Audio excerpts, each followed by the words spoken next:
Masari Walk unifies all of this into a single human-scale network. It does not compete with Dubai's major mobility innovations, it completes them. It gives flying taxis a connected landing environment, ties metro stations together through walkable links, allows bus routes to become simple and predictable, and makes ferries easily accessible by foot. And it creates new commercial and social spaces that naturally support daily life in the city. This is just a glimpse of Masari Walk. Let's find out more in detail. What if walking isn't just movement, but something much more essential to being human? Most people think walking is simply moving from one place to another. But the real meaning of walking is far deeper, and we've slowly forgotten it. Walking in its true form is not just exercise, it is freedom, it is safety. It is the ability to exist in a space without fear of cars, without being rushed, without navigating danger at every corner. It reminds us of childhood, when we could run, explore, and wander freely in neighborhoods designed for people, not vehicles. A walkable place is not just a path, it is a place where you can stop, talk, sit, eat, shop, meet, and simply be human. Cities used to offer this naturally, before car-oriented planning reshaped our environments. And when we think about what truly shapes our lives, it is always people. Family, friends, colleagues, neighbors, every meaningful connection begins with being together. And being together begins with something very small, a simple face-to-face conversation. Recently, Sheikh Mohammed bin Rashid and Sheikh Mohammed bin Zayed sat together, not for a speech or ceremony, but as two leaders sharing ideas about the future of the UAE. That moment reminded me of something important. Real progress begins with human connection, not with infrastructure or machines. But in our daily lives today, those moments are fading. We know conversation builds trust, heals misunderstandings, and strengthens relationships, yet we have fewer chances than ever to talk. A father and son live under the same roof, yet rarely share experiences. Colleagues finish work and vanish into traffic. Neighbors walk past each other without a word. Modern life quietly removes the natural moments where our paths cross, no casual encounters, no unexpected greetings, no small sparks that build friendship, creativity, or community. And here is what we often forget. Conversation can only happen when people can actually meet, not inside cars, not behind screens, not isolated in towers. So as architects, what should we do? We must understand the importance of space, the kind of space that creates conversation, because real connection requires a walkable environment, places intentionally designed for people, not traffic. When we walk freely, everything changes. We slow down, we notice others, we share the same pace, the same ground, and the same moment. A shaded street lined with cafes, a bench under a tree, a park filled with families, a chance meeting outside a shop. These are not just walking moments, they are life moments, the foundation of human connection. This is why we need to walk, not simply to move, but to live without fear, to belong, to meet, to share, and to experience a city the way humans were meant to. But in many modern cities, especially car-centric ones, these moments disappear. We rush from building to building, we stay indoors, we look at our phones instead of looking at each other. Even during office lunch breaks, many people in Dubai stay inside because outside is too hot, too disconnected, or too dominated by traffic to walk comfortably. This culture did not happen by intention, it happened because of the way our cities were planned. Which leads to the essential question for architects and city planners: how do we design cities that allow people to meet, talk, and build community naturally? Dubai is advancing with remarkable ambition. The Dubai Loop proposes underground transportation, flying taxis are being introduced, the metro network is expanding, AI-driven and self-driving roads are being developed. These innovations show breathtaking progress, but they also raise an important question. Do they actually help people walk? Do they reduce car dependency? Do they help people meet, connect, and move at a human scale? Let's look at them practically. The loop is an exciting vision, but it is still untested. The idea is based on cars traveling through long underground tunnels with automated navigation and self-driving technology, but it's still limited. You can't see the city, there are no landmarks, and you lose that sense of where you are as you move. And there's also a practical concern. If the loop requires toll fees to manage demand, only people who can easily afford those fees will benefit, and even then it won't necessarily reduce congestion on the main roads. The reality is that the users of the loop would likely be the same drivers who currently depend on Sheikh Zayed Road, a road that has already seen its demand shaped by toll increases. When the toll on Sheikh Zayed Road rose from 4 to 6 dirhams, Traffic didn't disappear, it simply shifted onto the surrounding streets. Congestion moved, but it wasn't resolved. The same pattern could happen with the loop. Instead of reducing car dependency, it may simply redistribute existing traffic, taking some volume off Sheikh Zayed Road and channeling it into a new corridor. In the end, it's not solving congestion, it's just relocating it. And understanding this helps explain why Dubai is also investing in a completely different category of mobility, flying taxis. Flying taxis are an exciting step toward the future and will certainly add a new dimension to the mobility landscape. However, they come with natural limitations. Vertiports, the landing and takeoff sites, can only be built in select high-capacity locations such as airports, major coastal hubs, business districts, and perhaps certain metro stations. They cannot be placed throughout smaller neighborhoods or dense residential areas. Because the required infrastructure is complex and costly, these services will likely begin as premium options, most suitable for business travelers, high-income residents, or tourists seeking convenience. And even once the system becomes more common, flying taxis will not replace the daily trips that most people take to work, school, shopping, or community spaces. People will still need to walk or use the metro, buses, or personal cars to reach a vertiport.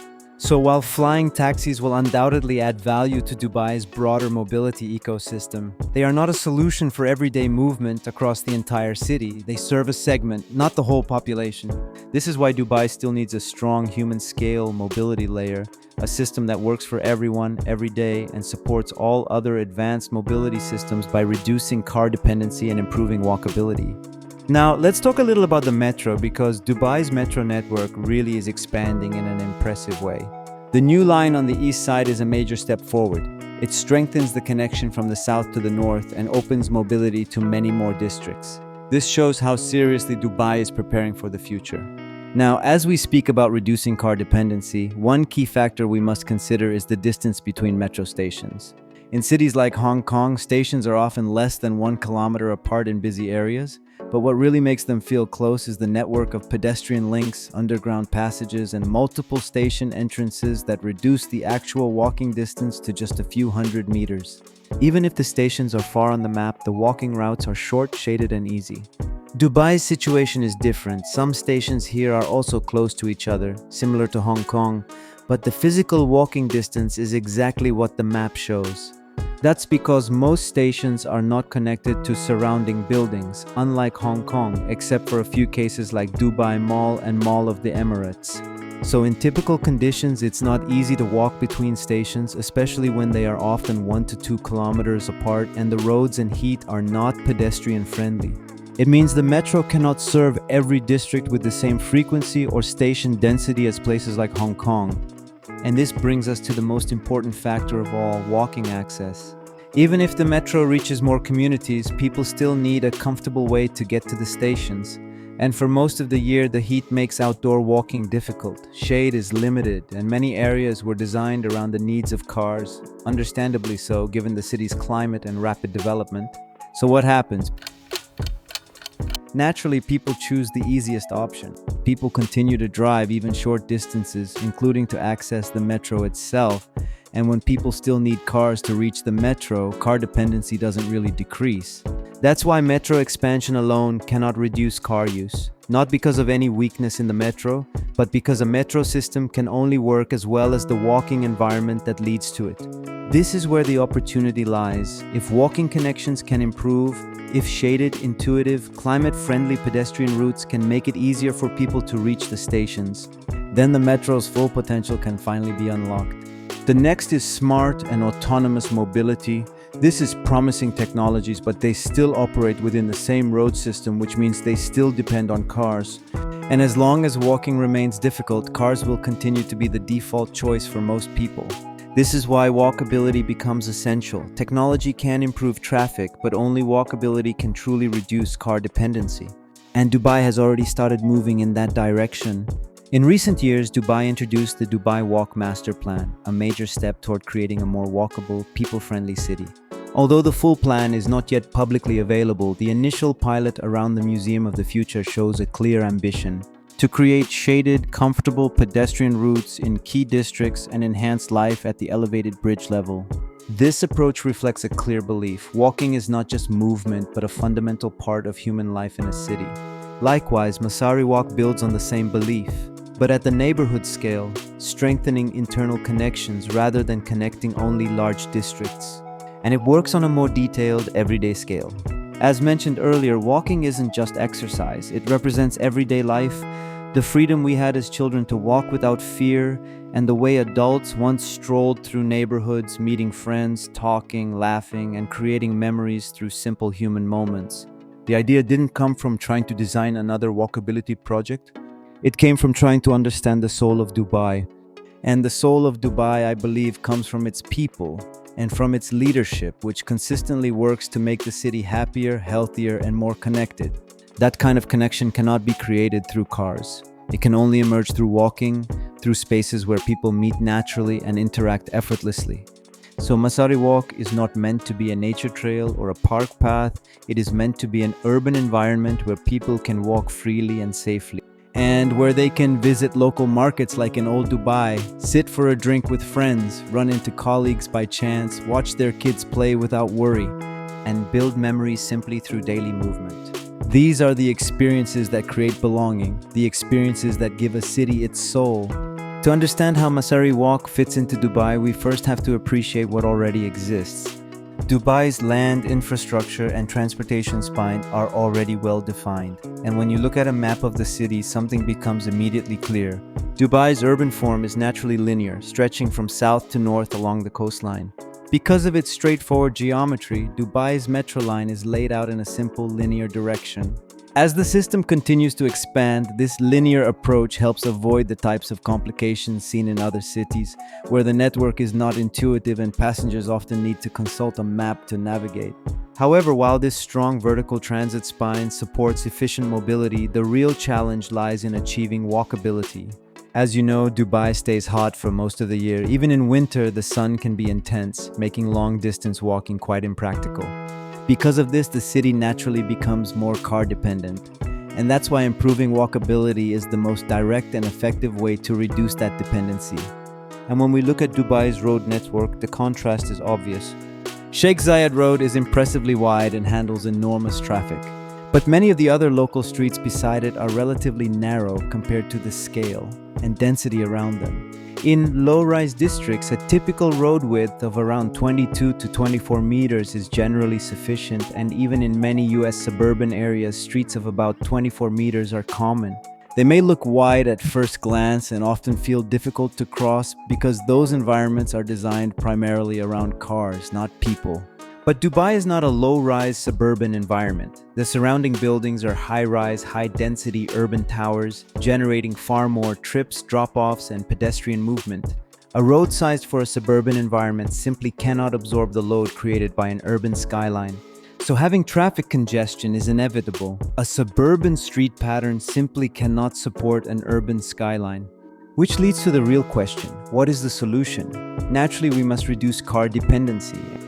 This is exactly why the Dubai Walk Master Plan focuses on improving walkability. So it can help reducing car dependency by making it genuinely possible for people to walk comfortably between key districts.